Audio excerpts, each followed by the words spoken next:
Halo, perkenalkan nama saya Benar Navarro. Sebelum saya sedang berada di kantor dan ini merupakan tugas final test saya untuk mata kuliah Public Speaking and Presentation, di mana pada video kali ini saya ingin membahas tentang aspek-aspek komunikasi. Sebenarnya aspek komunikasi kan ada banyak, tapi mungkin akan saya coba untuk jabarkan satu persatu agar Bapak Ibu yang melihat ini bisa mengerti lebih dalam. Baik, untuk yang pertama itu aspek komunikasi verbal, di mana aspek komunikasi verbal itu meliputi beberapa macam poin penting. Contohnya seperti kejelasan bahasa, intonasi, kemudian ada ketepatan dalam berbicara, lalu ada bagaimana cara kita memilih kata dan juga pengulangan para poin utama. Baik dari kejelasan bahasa, kita wajib sekali untuk menghindari kalimat-kalimat yang berbelit. Kita harus menggunakan struktur bahasa atau kata-kata yang oke agar audiens mampu mendengar pernyataan kita secara clear. Kemudian dari segi intonasi, kita harus memvariasikan nada suara untuk menekankan beberapa poin penting agar tujuan dari pembahasan kita bisa tertuju bagi setiap audiens.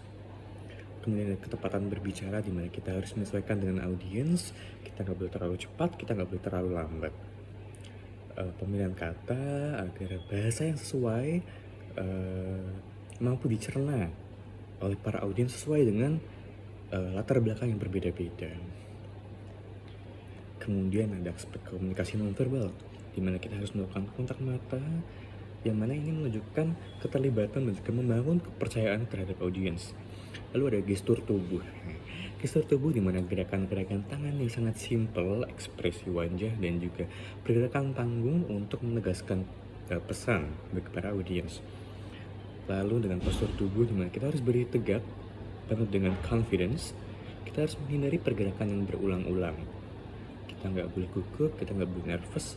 Sembunyikan itu semua, dimana agar kita bisa mengekspresikan wajah kita secara clear, tersenyum, antusias, dan juga ekspresi yang sesuai dengan isi materi.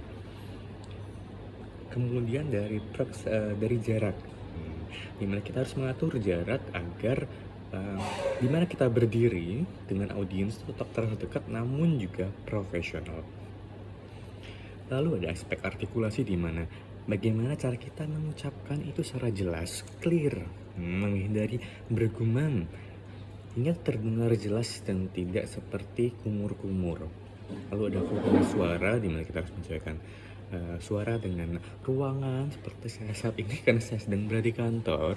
Jadi suara saya kecilkan agar tidak mengganggu staff-staff yang lain.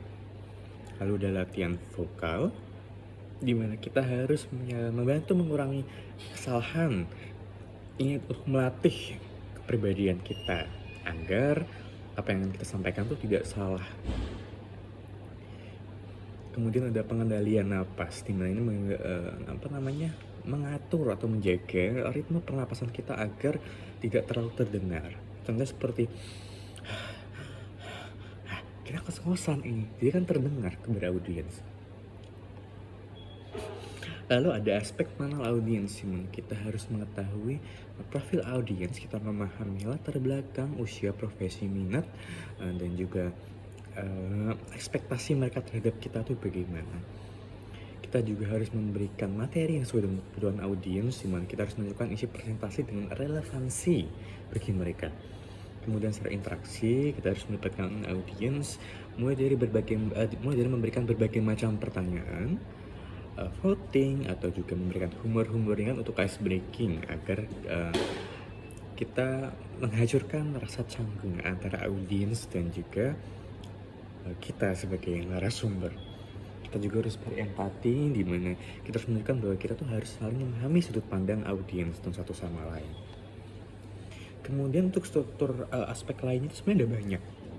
Kita juga harus bisa memberikan struktural materi yang logis dan terorganisir. Kita harus memberikan visual pendukung, contohnya PPT atau mungkin alat-alat tertentu. Manajemen waktu itu paling penting karena durasi agar kita tidak saling bertabrakan dengan jadwal-jadwal audiens yang lainnya. Kemudian kita harus beradaptasi dengan situasi di mana kita harus bersiap untuk menghadapi gangguan teknis atau kondisi-kondisi yang tidak terduga agar kita masih tetap bisa berjalan dan sesuai dengan rundown acara. Jadi sebenarnya public speaking ini tuh sangat efektif dan bukan hanya soal kita ngomong ya, tapi juga bagaimana cara kita mengelola energi, membangun koneksi dan juga menyampaikan pesan-pesan dengan cara yang berkesan. Dan baik, mungkin baik itu cukup sekian dari saya. Terima kasih.